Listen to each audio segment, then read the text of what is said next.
Droomdelwers deur Esta Stein, hoofstuk 5. Wanneer Samuel die volgende oggend wakker word, besef hy dat hy verslaap het. Die sonlig skyn by die karavaan in. Hy moet by die soutmyn uitkom om die plekke waar die pitte gegrawe moet word aan te dui. Hy steek die gasstoofie aan vir die koffiewater en maak die flappe van die stuitend oop.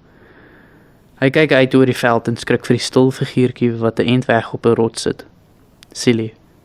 Haar ongekamde swart hare omraam die strak gesiggie wat ver oor die veld teentuur. Hy trek 'n hemp oor sy kop en stap stadig nader. Silly, sê hy sag. Sy kyk na hom toe en hy sien hoe verwese en hartseer sy lyk. Sy snyf in haar skouers ruk. Wat is dit, Silly? Hulle gaan my... Hy gaan sit by haar sonder om te praat. Hy kyk saam met haar oor die veld tot haar onder by die kuil. Hulle gaan my wegstuur. Waarheen, Silly? Na 'n plek toe. Hulle is kwaad vir my. Hulle sal jy nie wegstuur nie, Silly. Hulle sal. En wat gaan van Boeta word sonder my? Silly, hulle sal jou nooit wegstuur nie. Al is hulle kwaad oor die kar, hulle is lief vir jou. Boeta sal nooit toelaat dat jy weggaan nie. Jou sussie ook nie. Ook nie Lucia nie. Oom sussie sal jy met oom Phil praat. Hy sê jy is slim. Hy sal jou glo. Silly, ek sal enige tyd met hom praat, maar ek dink nie dit gaan nodig wees nie. Hulle sal jou nêrens heen stuur nie. Maar sal oom? Natuurlik, Silly, ek sal. Kom ons drink 'n bietjie koffie. Die water gaan nou kook. Later skink hy die warm koffie in 2 bekers en 'n halwe beskuit uit. Sy kyk met een stip na hom. Oom 'n vrou? Nee, Silly.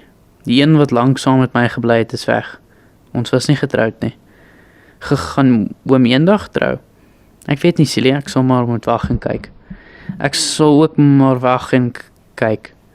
Sy doop haar beskuit in die koffie en kyk dan stip na hom. Oom kan my klippe kry. Hy kyk haar verras aan. Silly, nee, dis jou klippe. Ek wil net graag weet waar jy hulle gekry het. Sy my gaan wys. Silly glimlag met krummels oor haar lippe. Toe Leandra die volgende oggend oor die werf loop om die kantoor te gaan oopsluit, besef sy dat haar gees vir die eerste keer vandat sy gekom het, ontspanne voel. Dis 'n mooi, helder dag. Die lang slaap van die vorige nag moes haar weggevoer het na 'n plek van ongelooflike vrede, wat nou nog steeds aan haar kleef. Sy wonder wat die vorige aand tussen Phil en Gilbert gebeur het. Sy het aan die slaap geraak en toe sy later opstaan om badkamer toe te gaan, was daar stemme in die eetkamer. Mara se stem het luid opgeklink. Ek het al lankal vir Phil gesê hulle sal 'n plan met die kind moet maak. My Abrahampie se jongste suster was mos 'n klein mongooltjie gewees. Abrahampie se ouers wou niks van 'n inrigting af weet nie. En hulle wou dit nooit erken nie, maar daai kind het hulle huwelik verwoes. En waar eindig dit? In die skeihof. Vir Leandra het dit gevoel asof sy nader kan storm en Mara se oranje mond kan toeklap. Maar sy het stilletjies teruggeslyp kamer toe en amper gestrompel oor die donker bondeltjie in die gang. Silly het daar in mekaar gesit in 'n hoekie. En toe sy vir Leandra sien, het sy opgevlieg en haar kamer toe gegaan. Leandra het agter haar aangegaan, maar die deur was gesluit. Silly, het sy sag geroep en geklop, maar daar was geen geluid nie. Sy is terug na haar bed toe en die slaap het haar oorval. Ure en ure se sielsverwikkende slaap. Vanoggend was Silly se deur oop, sonder 'n teken van Silly. Leandra kom by die soutstoor aan. Lucia is dwarsmansdal toe vir die oggend en Phil en oom Bontie en die voertuie is nêrens te sien nie. Hulle is seker reeds weg na die panne toe. Sy is dankbaar om net alleen te wees. Sy sluit die kantoor oop en skakel die rekenaar aan. Die skielike beweging voor die glaspaneel van die kantoor laat haar skrik. Dit is Gilbert wat soos 'n nagmerrie helder oordag daar staan. Môre Rooikop, ek is bly om te sien jy is vroeg aan die werk. Sy staar na hom terwyl elke greintjie vrede wegsypel. Waar die hel het hy so skielik vandaan gekom? Ek sien Rooikop is so bly om my te sien dat sy haar tong ingesluk het. Om Phil is by die panne, loop neek met jou sportskar daar as jy hom wil gaan sien. Baie dankie, maar ek soek nie jou oom nie, ek soek jou. En ek kom in vrede, so moenie so stak-up lyk nie. Ek het niks vir jou te sê nie. Jy kan probeer om effens vriendeliker te wees. Jou suster het my kar opgeneek. En jy en jou ma het my lewe opgeneek.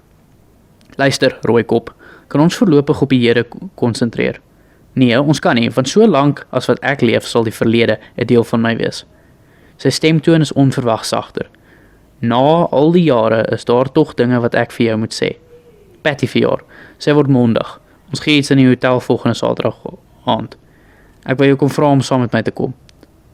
Sy staar hom ongelowig aan. Hotel toe. Het die man wragtig mal geword? Daar is regtig dinge wat ek vir jou wil sê. Sê dit dan. Dink oor die date, Rooikop. Ek sal jou bel. Daar is niks om oor te dink nie. Hy meet haar met 'n swalende glimlag. Right. Dan gee ek jou ietsie om oor te dink. Wil jy nie weet wie hierdie dag by jou pappie en jou mammie gekuier het nie, hè? Die klopping van haar hart word hamerslaan in haar bors. Sy stemtoon is onheilspellend. Daar is 'n vreemde lig in sy oë. Ek was omtrent 2 uur daar, onthou jy? Ek was bekommerd oor jou. Jou boyfriend het sulke lelike dinge van jou gesê in die hotel, onthou jy? Ek was bang hy dra verkeerde stories by jou pa aan, okay? Jy hou jou mond van Ferdinand af. Sy staar vyandig na hom. Wie was by my male? Wag, Rooikop, nie so haastig nie. As jy saam met my na die paartjie toe kom, dan kan ons lekker gesels. Okay. Sy druk haar vingers op die lesenaar om die bewing in haar hande te stop. Jy het 'n hoop in die hel, Gilbert. Haha, jy moet liewers baie mooi dink, Rooikop. My kar se skade is R34.000. Jou oom se bakkie is nie verseker nie, Rooikop. So, ek weet nie wie die hoop in die hel het nie. Wat bedoel jy? Hy haal 'n ysvorm uit sy sak en sit dit op die lesenaar neer. Jou liewe oom sal aanspreeklik gehou word vir elke liewe sent, tensy, hy kyk haar glimlaggend aan. Tensy wat?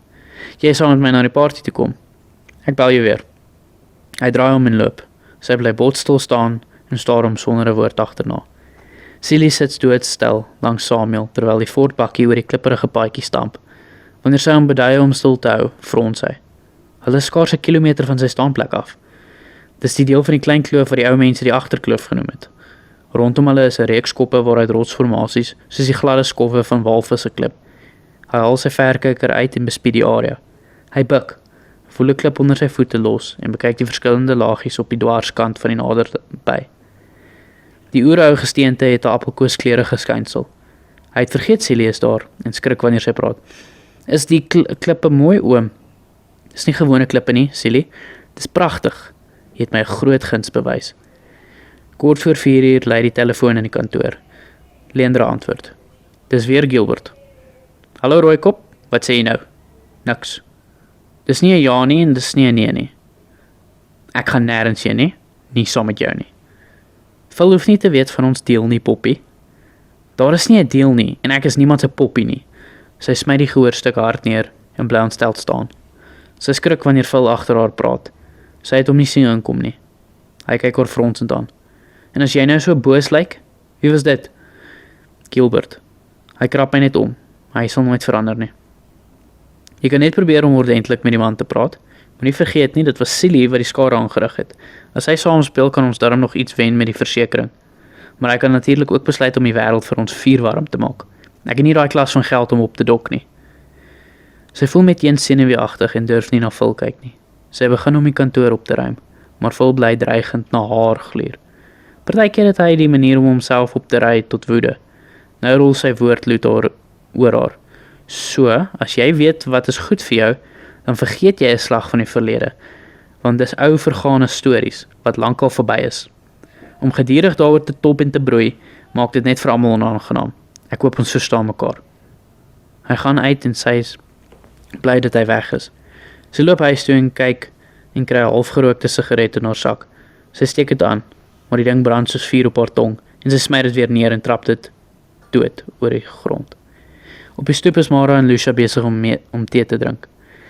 Mara se dun nekkie draai haar kant toe. Hoekom is jy so vroeg? Dis mos nog nie 5 uur nie. Leandra gaan staan en kyk na 'n gat deur Mara. Nee Mara, dis nog nie 5 uur nie. Maar ek is op pad hotel toe met 'n handgranaat om die hele ou spulredelingehuise in hulle moeren te gaan opblaas. Sy loop by die huis in en klap die voordeur agter haar toe. Mara se tee stort in die piering en haar oë peel amper uit. Holy cow, hoe moet mens nog veilig voel in hierdie huis? Ek sê vir jou, Lucia, dis soos daai man van Potch wat die 2 meisies vermoor het. Kort op mekaar. Abraham het altyd gesê, as jy eenmal so 'n neiging het, is dit niks om dit weer te doen nie. Ag, maar asseblief. Probeer, Lucia. Maar Mara hoor niks. En vra die geval van die man in Brixton, wat so die meisies geryp het. 7 van hulle.